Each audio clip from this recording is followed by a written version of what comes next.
అంటే ఏంటి? నిన్ను ప్రేమిస్తున్నా. నేను నిన్ను ప్రేమిస్తున్నాను అంటే అర్థం ఏంటి? బైబిల్ చెప్తుంది ప్రేమ దీర్ఘకాలము సహించును. అంటే ప్రేమలో ఏముంది? సహనం. ఇక్కడ కూర్చున్నటువంటి పురుషులు గాని స్త్రీలు గాని ఆలోచించండి. మీ దాంపత్య జీవితంలో నీ భర్త అంటే నీకు ప్రేమ ఉంటే, నీ భార్య అంటే నీకు ప్రేమ ఉంటే, నీ ప్రేమలో స్పష్టత ఉంటే, ఆ స్పష్టతతో కూడిన ప్రేమలో నుండి బయటకు వచ్చేది ఏమిటి అంటే సహనం. ఎవరిని ఎవరు సహిస్తారు? భర్త భార్యను సహిస్తారు, భార్య భర్తను సహించాలి. వీళ్ళిద్దరూ కలిసి వాళ్ళ ఫ్యామిలీని సహించాలి. అర్థమైందా? భర్తకి ఫ్యామిలీ ఉంది, భార్యకి ఫ్యామిలీ ఉంది. అయితే వీళ్ళిద్దరి ధర్మం ఏమిటి అంటే అమ్మాయి అబ్బాయి ఫ్యామిలీని సహించాలి, అబ్బాయి అమ్మాయి ఫ్యామిలీని సహించాలి. సహించడం అంటే ఏంటి? ప్రేమ.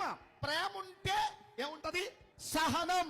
మీలో చాలా మంది తల్లులు అయ్యారు కదా, మీరు చక్కగా రెడీ అయ్యి మీ అబ్బాయిని వాడిని కూడా రెడీ చేసి మీరు పాలు తాగిపిస్తూ ఉంటారు. ఆ టైంలో పురక్కమంటాడు అనగానే రెడీ అయిందంతా పెంట పెంట అయిపోయింది. ఏంటిది?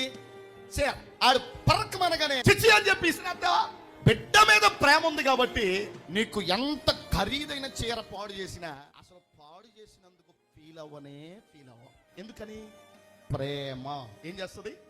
సహించును. శిశువు మీద ఉన్నటువంటి ప్రేమే భర్తకైనా భార్యకైనా ఇంట్లో ఉన్న లోపాల మీద ఉంటే కోపాలు దూరం. సహనం ఉన్నప్పుడు కోపం ఎక్కడి నుంచి వస్తుంది? కోపం లేనప్పుడు ఇంట్లో డిస్టర్బెన్స్ ఎలా ఉంటది? ఉండదు. అసలు డిస్టర్బెన్స్ చేయడానికి అవకాశమే ఉండదు.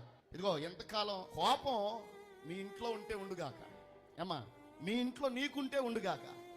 ఇప్పుడు మీరిద్దరు ఏం చేయాలో తెలుసా? అబ్బాయి మీ ఇంటికి, అమ్మాయి అబ్బాయి ఇంటికి మీరు కోపం కాదు శాంతమై ఉండాలి. మీ కుటుంబాలకు మేలుకరమైన వారుగా, సంతోషాన్ని ఇవ్వగలిగినటువంటి వారుగా మీ జీవితాన్ని ముందుకు కొనసాగించాలి.